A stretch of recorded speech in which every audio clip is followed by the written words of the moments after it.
Hi friends, ലാവണ്യസ് വ്ലോഗിലേക്ക് എല്ലാവർക്കും സ്വാഗതം. ഈ കാണുന്ന സാധനം കണ്ടോ? 90s അങ്ങനെ പെട്ടെന്നൊന്നും ഇത് മറക്കാൻ പറ്റുമെന്ന് തോന്നുന്നില്ല കേട്ടോ. ഞങ്ങളുടെയൊക്കെ കുട്ടിക്കാലത്ത് ബദാമെന്നും പറഞ്ഞ് ഇത് ഒരുപാട് കഴിച്ചിട്ടുണ്ട് കേട്ടോ. നമ്മുടെ ഇവിടെ തല്ലിങ്കായ എന്നും പറയും, കാരണം കല്ലിട്ട് തല്ലി കഴിക്കുന്നത് കൊണ്ടാണ് ഇതിനെ തല്ലിക്കായ എന്ന് പറയുന്നത്. കൂടുതലും ബദാമെന്ന് പറഞ്ഞാണ് കഴിക്കാറ്, കാരണം നമ്മുടെയൊക്കെ കുട്ടിക്കാലത്ത് ബദാം ഇതായിരുന്നു ശരിക്കും.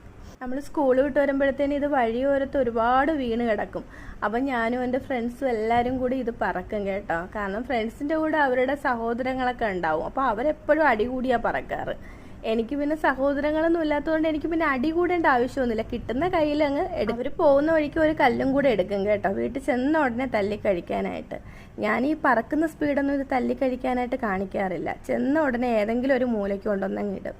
പിന്നെ അമ്മയ്ക്കോ അച്ഛനോ എപ്പോഴെങ്കിലും ഒന്ന് സഹതാപം തോന്നി ഒരെണ്ണം എടുത്ത് തല്ലി തന്നാൽ കഴിക്കും. കാരണം അടിപിടി കൂടി കഴിക്കാനൊന്നും ആരും ഇല്ലല്ലോ. കുട്ടിക്കാലത്ത് അതൊരു സുഖമുള്ള ഏർപ്പാടായിരുന്നു കേട്ടോ. പക്ഷെ ഇപ്പം വളർന്നപ്പോഴാണ് മനസ്സിലാവുന്നത്, എൻ്റെ കൂട്ടുകാരെല്ലാം സഹോദരങ്ങളോടൊപ്പം അടികൂടി ജീവിച്ച ആ ജീവിതമാണ് നമ്മൾ വലുതാവുമ്പോൾ ഓർക്കാനുള്ള നല്ല നിമിഷങ്ങളെന്ന്. എൻ്റെ ജീവിതം ശരിക്കും ഒരു ഒറ്റപ്പെടലായിരുന്നു. അതുപോലെ സഹോദരങ്ങളില്ലാത്തവരുണ്ടെങ്കിൽ ഒന്ന് കമൻറ്റ്